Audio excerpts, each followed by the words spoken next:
Phil Castellini says the media is driving a false narrative, and you need to trust that he knows what he's doing. Jeff and I react. The Reds have named the starting rotation. Who's in and who's out? We've got you covered. And let's talk roster spots. We've got all that and more on today's Locked On Reds. Let's go.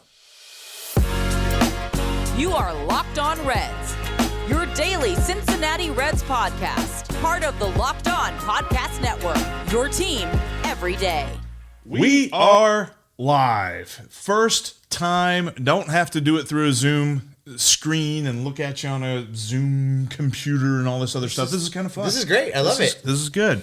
You are watching and listening to the Locked On Reds podcast, part of the Locked On Podcast Network, your team every day. We are free and available on all platforms, so thanks for making us your first listen. On today's episode, we are going to talk about this starting rotation because it looks as though a prediction that we've been making for a little while is not going to come true about Nick Lodolo. We are going to talk about a roster that I think they said was pretty inflexible at the start of the offseason, and, well, it's still seeming pretty inflexible, so we'll get to that. But we've got to start first with the comments that have been made by Phil Castellini. And you know, it makes me think, because I also heard this news, Steve, that umpires are going to be mic'd up for replay reviews. What is more likely, the first thing that a umpire says from a replay review, Reds fans liking, or the fact that they liked what Phil Castellini said? Well, we've got a 50-50 shot of liking what the umpire has to say. There's a 0% chance that anybody likes anything that Phil Castellini has to say. Listen, Phil Castellini has lost his mind. To come out and look into a camera and tell the Reds fans that they need to trust him? Trust him? Are you kidding me? Listen, the fact that he opened up by saying that the media is driving a false narrative really just sent me over the top. Listen, that was a direct shot at both ESPN 1530's Mo Egger and 700 WLW's Lance McAllister, because those guys have been going on the air and calling it like it is. Yeah. They've been going out there and telling the truth. And the Castellinis don't like the truth. In fact, how much do they not like the truth? Well, they haven't liked the truth since 2006, when they sent you and they sent me a letter that said they were going to bring championship baseball to Cincinnati. That's the farthest thing from the truth possible. Only thing that they've brought to Cincinnati is more money for their bank accounts. You know what I trust? I trust results. And we haven't really seen too many results in their tenure. I mean, you're talking about 2010, 2012, and they squeaked into the playoffs in 2013 and 2020, but they haven't had any success in the postseason. So trusting what exactly? And especially over the last 7-8 years, I haven't trusted anything. I mean, we're talking about pretty much, they've shuffled the front office around a little bit, and under Dick Williams it was significantly different, but it's kind of moved back to the way that it was, where the front office takes its direction from the top and just kind of rolls with its marching orders, and they didn't quite do a really good job the last time they decided to tear down the roster. So what exactly are we supposed to trust here? And that is where I have trouble with this, and I think all Reds fans have trouble with this, is where does he get the gall to get up there and stay and say all that after making the trades that they have made that generally everyone who watches baseball thinks the Reds got fleeced on? Absolutely. And if you happen to be listening to the radio on Mo Egger's show on Thursday, his opening segment, I think he hit the nail on the head. Trust is earned. Yeah. You have to earn that trust. And they've done absolutely nothing to earn that trust. Phil Castellini went on to say that he has all the confidence in the world in Nick Kroll and the front office staff that they have assembled over there. Of course he does. He's telling them what to do. He's telling them what to say. He's telling them how things are going to be. As long as you've got a guy that's paid to tell you yes, of course you're going to trust them in what they're doing. It's absolutely ridiculous. Listen, this front office has not demonstrated any independent acting. Everything that Nick Kroll has done has been clearly dictated to him. Yeah. So, do I think Nick Kroll's a bad guy or a bad GM or any of those things? I have no idea, because I don't think he's been allowed to independently act yet. I don't think we know. Other than what we know is that Phil Castellini has asserted himself since the lockout. He seems to be in the driver's seat now for the Cincinnati Reds franchise. Mm-hmm. And I think this new direction that the front office is trying to implement, we've called it the Tampa Bay model, it's not a bad idea, but they're not being transparent. And I think that's the thing that lacks the most. You can't ask for trust without transparency. I think that is where they lose it. They say that the media is driving a false narrative. No, we see what's going on. And we're trying to tell the fans, look, this is what is going to happen because this is what they are doing. They don't have to tell you that they are going to be a playoff contender for you to know that they are not a playoff contender. I get it. I understand that they could catch lightning in a bottle, and I hope that they do. And I'm going to be rooting for it every step of the way. But don't sit there and tell me that after you've gotten rid of 5 all-star caliber players who at some point in their careers were in the all-star game and 1 Gold Glove catcher, and then you say, no, we're better off. We're better. Okay, financially you are. Everything else, though, I don't think so much. Yep, the only thing better off in this whole equation is Bob's bank account. And listen, Castellini also said that he believes that the Reds are going to be good and provide entertaining baseball for the fans. Okay. That is a far cry from bringing championship baseball back to Cincinnati. Yeah, you know what's entertaining about baseball? Baseball. When you go to a baseball stadium, you sit and you enjoy a game. You enjoy maybe a beverage and a hot dog or you maybe can say some fry nachos, box. It's all right. Some fry box. Heck yeah. I would really love if concession stands did some sort of ad sponsorship, and it definitely should be fry box. But no, baseball in and of itself is entertaining. The fact that you have to tell us that the team is going to be entertaining means that you're trying to do whatever you can. This is what they call spin zone here, Steve. They're trying to spin this story. If you're trying to spin a team, I think I remember what they were trying to do. I think it was 2017 and 2018 when they said that they were going to be entertaining. And Scott Feldman started opening day. So at least we don't have that. We do. There is a future, and there's lots to be excited about this team, but the fact that ownership has to stand up and say, no, you're wrong, and it's because we don't believe that what everybody's saying about us is true, and that we're going to be a good team because we made these moves, because we're going to be a good team, we're going to be in the playoffs. No. And you know what? And we've misspoke because we keep saying he's asking us to trust him. He's asking for faith. Faith. That's true. That's really what he's asking for. Yeah, and honestly, that's not a terrible way to message things because we can't trust them. It has to be faith. It has to be, all right, blind faith. Here we go. Reds. I love them. I do. Listen, here's the big takeaway, Jeff. Trust has to be earned. The Castellini family has done zero, nothing, nada to earn that trust. Nothing. And in fact, they issued a public declaration in 2006 that they have failed miserably to live up to. You want us to trust you, Phil?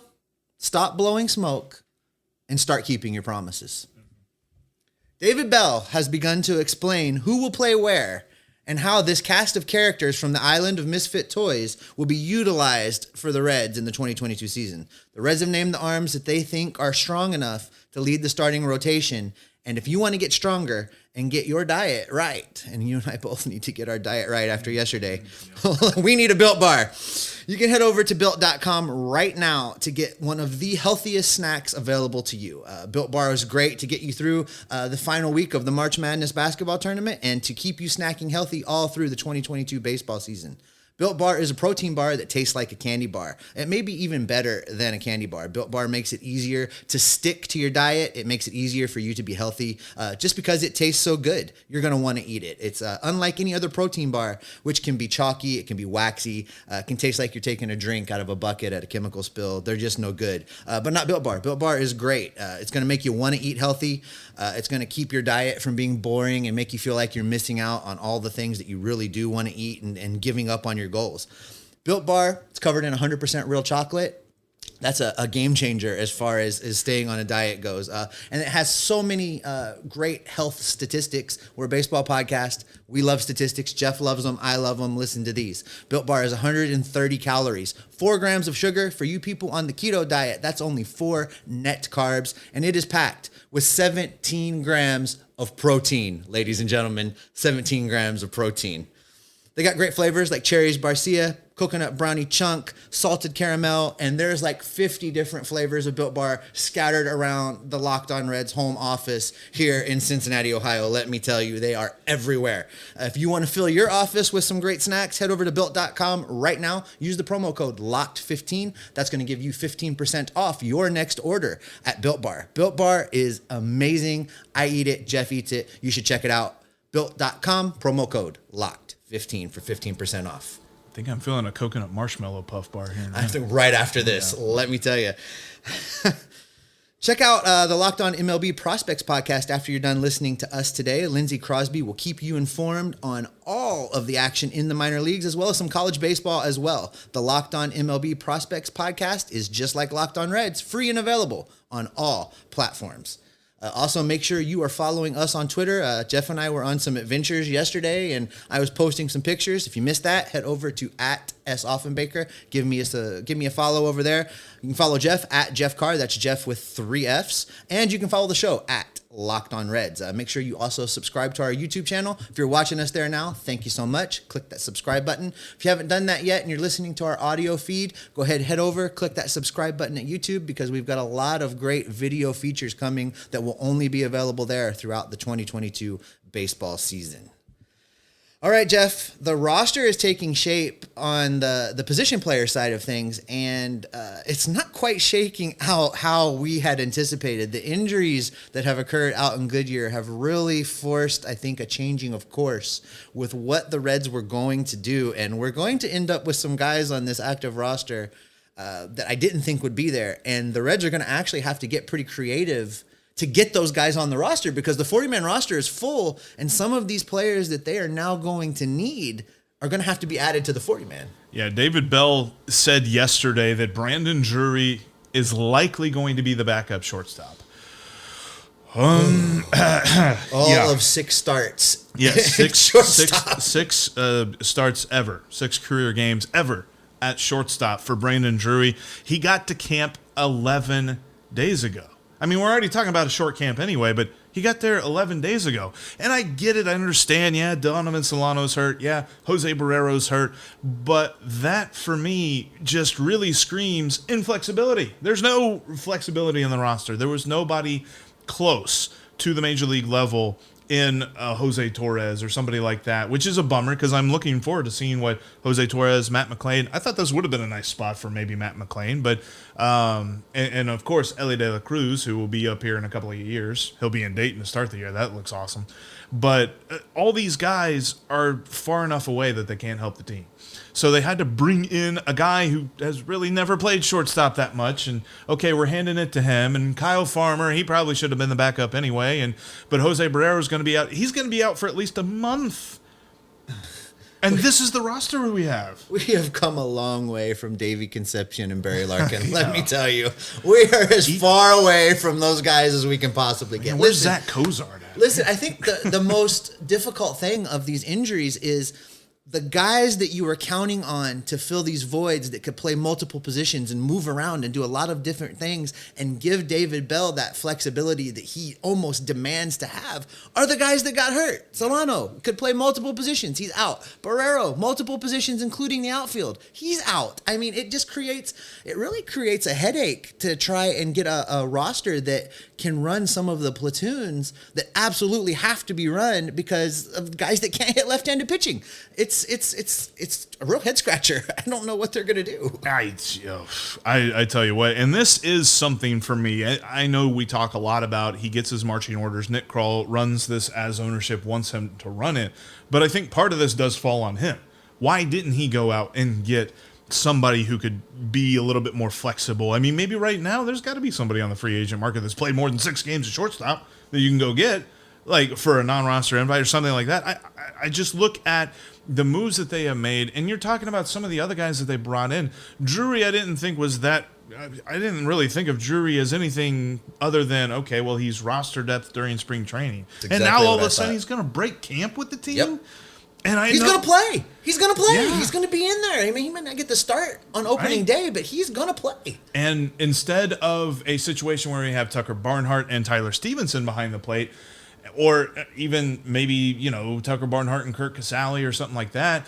Maybe you could have had a nice backup catcher behind Tyler Stevenson. No, we're looking at two dudes who neither one of them have a career batting average over 218. And I get it. I've been happy about Aramis Garcia and his performance this spring. I totally understand that doesn't really mean a whole lot when you're talking about regular season baseball.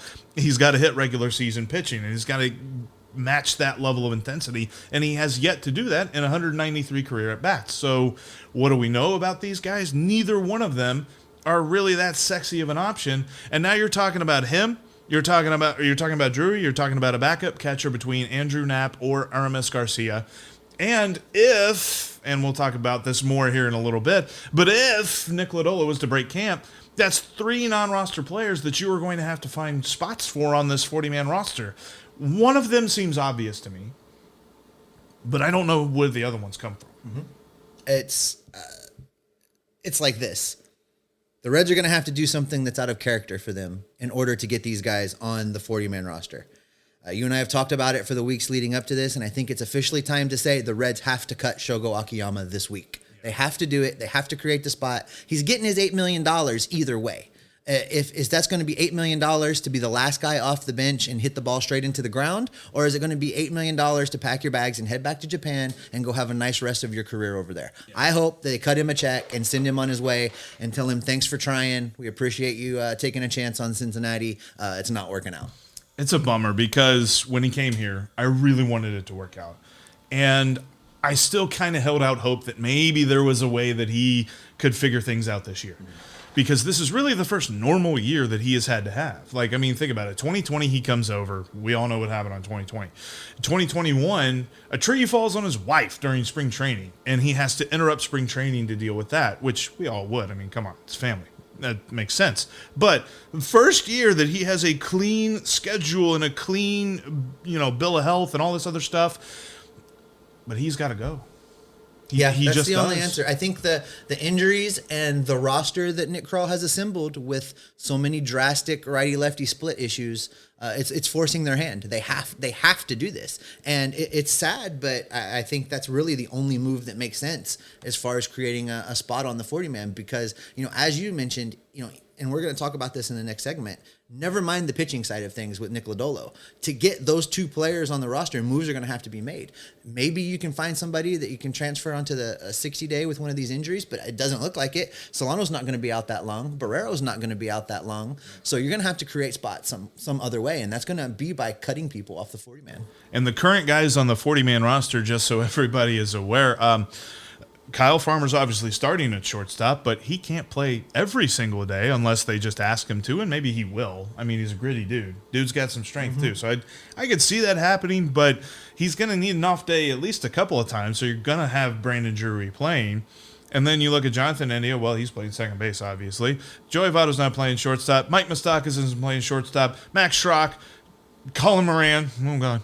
None of those guys are playing shortstop.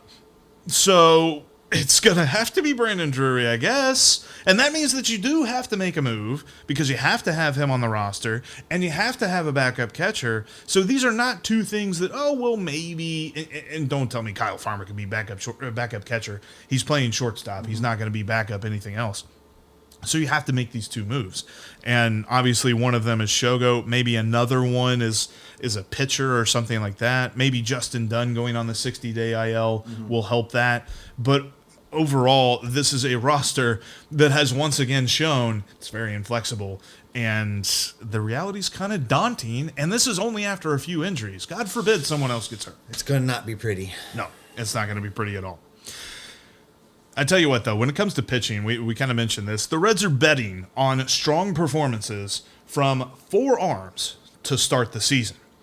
And if you want to know what arms to bet on, check out betonline.net. Speaking of arms to bet on, they've got a couple of over-unders, Steve, when we're talking about Luis Castillo and Mike Minor for the total number of wins for this year. Both those guys are on the injured list, but they still figure to pretty much pitch most of the season, I would hope. Luis Castillo's over-under in wins is 10. Take the over.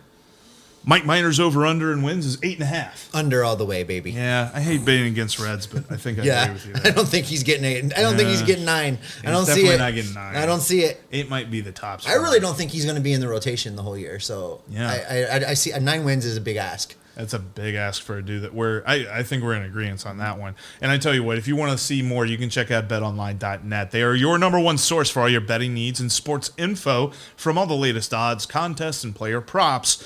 You name it. And it's not just baseball. BetOnline is your continued source for all your sports wagering information needs, including live betting and your favorite Vegas casino games. Head to the website today or use your mobile device and learn more about the trends in action. BetOnline is where the game starts.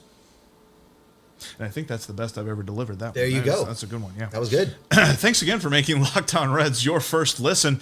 Make sure you are following the podcast on all platforms, including YouTube. Thanks for watching us right here. Make sure you're subscribed. We have got a jam-packed week coming up for you next week. You're not going to want to miss any of it. Lots of great guests as we head in to opening day. We're getting regular season baseball back, and I can't so wait. ready. I'm so excited. Cannot wait. Well, I tell you what, though, to start the year, it's going to be interesting because we looked at this starting rotation as something that can still be a strength for the Reds, but with 2 key injuries to 2 key veteran starting pitchers for the Reds, depends on how long they're going to be out, but you're really asking a lot of Tyler Mahle, Reiver Sanmartin. I don't know that you're asking that much of Tyler Mahle. You're asking a lot out of Reiver Sanmartin and Hunter Green. Mm-hmm. I think Goody and Tyler Mahle have had that experience to this point, and they're ready for this. I'm looking at those 2 dudes as, Reiver Sanmartin's still rookie eligible, so he's still a rook. Those 2 guys are rooks. And it's like, what are you going to get out of them? Because you were kind of pointing to this. Really, the first time that they're going to need a 5th starter is April 16th. That's right. If you look at what the Reds have said, they have said, Tyler Mahle's getting the opening day start in Atlanta. He's going to be followed by the guys you just mentioned, Sanmartin, Gutierrez, and Hunter Green will make his start the final game of that Atlanta series. There's an off day after that, which would be your 5th starter, so you don't need him. They come back to Cincinnati to face the Guardians. Tyler Mahle gets the home opener start as well, and then you run that 4-man rotation again. That gets you to the weekend in Los Angeles, where on that Saturday is where you really are going to need a 5th starter. Now, here's what's interesting. David Bell has said, Charlie Goldsmith is reporting that both Luis Castillo and Mike Minor are going to break camp with the team. They're going to Atlanta and traveling with the team. So what that tells me is they're both close.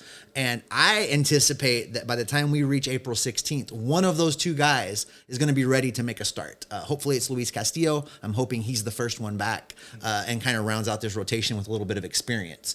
But I think what that means is that what we've been predicting with Nick Lodolo is not going to happen. Feel like Nick's going to head to Louisville and start the season with the bats. Which is bittersweet. It's bitter because I really wanted him to break camp with the team, and I'm looking forward to him pitching a bunch this year.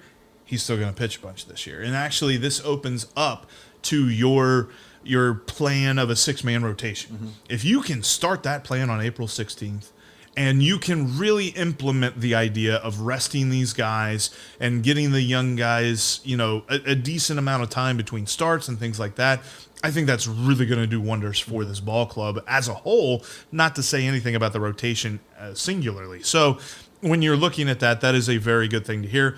We're going to see Lodolo. It's just not going to be that first time that they need a 5th starter. It's good to see, though. The reports were good on that. The reports were good on Lucas Sims as well. He's probably going to spend the absolute minority of the time, at the minimum, that he needs for the DL stint. So with all of that, it does make me wonder a little bit when Mike Minor comes back, who gets the axe between Reiver Sanmartin and Hunter Green. I don't talent. It makes sense to me. I think you've got to include Gutierrez in this conversation because I think at that point, when you get back to having an abundance of arms, it's really going to be what have you done for me lately? It's going to be the hottest hands are probably going to get the ball, and it's a surprise, I think, for Sanmartin to be in the rotation this early. Like you alluded to last week, what we saw out of him at the end of last season was just kind of a taste. It was a little tease. We really don't know what we've got in him because both of his starts were against the Pirates. So it's hard to tell. As far as Hunter Green goes, I want to talk about him for just a second. In his last spring training outing, it was bad. It was bad. Oh, no. He got lit up. That's going to happen. Listen, Hunter Green is going to strike people out. He's going to have great days. He's a rookie. He's going to have some bad days too. That's going to happen as he continues to develop and continues to learn how to be a big league pitcher. As the hitters now, we're getting towards the end of spring training. The hitters are catching up. They're getting their looks. They're getting their work in. They're going to start batting him around a little bit, and he's going to have to learn to adjust. It's not unexpected. We know this is what's going to happen. So everybody, relax. Yes, RELAX. Relax. And also take this into account. When you're talking about Hunter Green's first 2 regular season starts, one's going to be in Atlanta and one's going to be in LA. Big ask. Big ask. This isn't Revar San Martin baking into the big leagues pitching against the Pirates. This is the top of the National League. That Dodgers lineup might be the best lineup 1 through 9 ever assembled. Literally. Yep. And we are saying that we love the Reds. We understand the Big Red Machine. I'm telling you what, man, on paper, that is a pretty even fight. Yeah, I just said that. I'm saying it. It's an even fight. All right. And they just made, right before we started recording, they just made a trade. They traded A.J. Pollock for Craig Kimbrell. The team as a whole is just a behemoth. Like 5 closers. It's just a behemoth. It's ridiculous. And I get it. People like to use this as a reason why there needs to be a salary cap. No, other owners need to compete too. That's exactly right. The Dodgers are just like, you are not going to ding us for taking advantage of a system that you all just completely you ignore. Basically, the fact that there's not, I don't know. I have no problem with the fact that the Dodgers are loading up, but yeah, that's going to be an interesting stretch of first 2 starts for Hunter Green. But it sucks that Nick Lodolo is going to be the odd man out of the opening day starting rotation. It's going to set up what we thought we were going to see. Listen, throughout the course of this season, we will see Nick Lodolo, as you're saying. We will probably see Graham Ashcraft somewhere along the way. Brandon Williamson as well. Oh, yeah. Yeah, Brandon Williamson. We've got all these arms, right? Yeah. So Nick Krall gave an interview a couple days ago, and, basically, he said something that made sense. Yes, he said something that made sense. He was talking about the fact that no team gets by with 5 arms. No team gets by with 6 arms. You need, he basically was talking about the fact that you almost need rotation 1 and rotation 2. And I get it that, in this day of modern Major League Baseball and as much money as teams have invested in arms, they're not willing to risk guys going out there and pitching if there's even a little something wrong. So, the Reds are kind of setting themselves up to be in a great position for that this year and many years to come and being able to adjust on the fly as injuries occur. So I think we're going to see all these young guys this year. It doesn't sound like Nick Lodolo going down is a service time manipulation. No. I think it's more about the 40-man roster. It's more about, putting the right pieces in the right places as they're dealing with these injuries. So I don't foresee service time games this year. I really think when they need a guy and there's a guy ready, they're going to bring him up as long as they can get him on the 40-man. And I'll give him some credit for finally not playing service time games. But yeah, no, the rotation's going to need all of these dudes. I mean, you think of the 2012 Reds, that is the biggest outlier possible because you had all 5 starters make every start but one. Do you remember the one guy who made the start that wasn't part of the 5? Todd Redmond. Wow, is that a real person? Yes. That's a real person. I know that's a real person. All right, well, listen, I think the big takeaway is Nick Lodolo's going to AAA. We will see him somewhere along the way, and it's going to be interesting to watch this 40-man roster situation play out over the next few days and see exactly what the Reds do.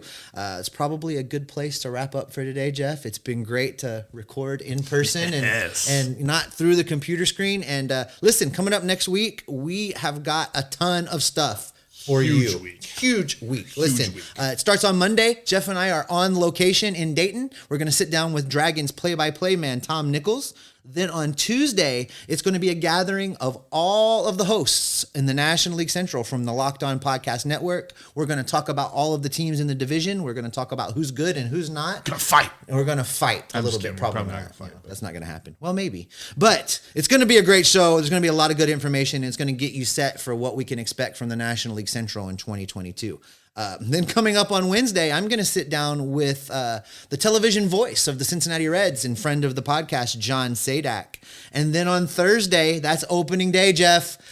The Reds will be in Atlanta, and we are going to sit down with the Locked On Braves host, Jake Mastrani.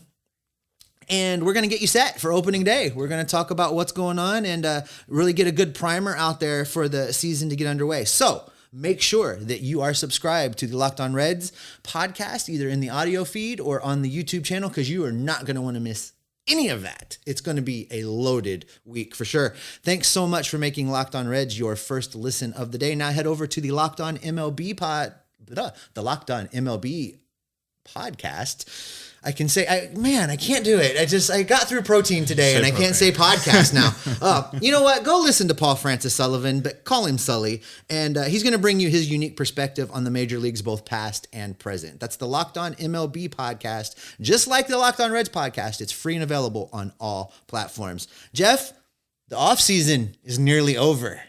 We are live and in living color. And what can the folks expect from us moving forward? We are Locked On Reds every single day.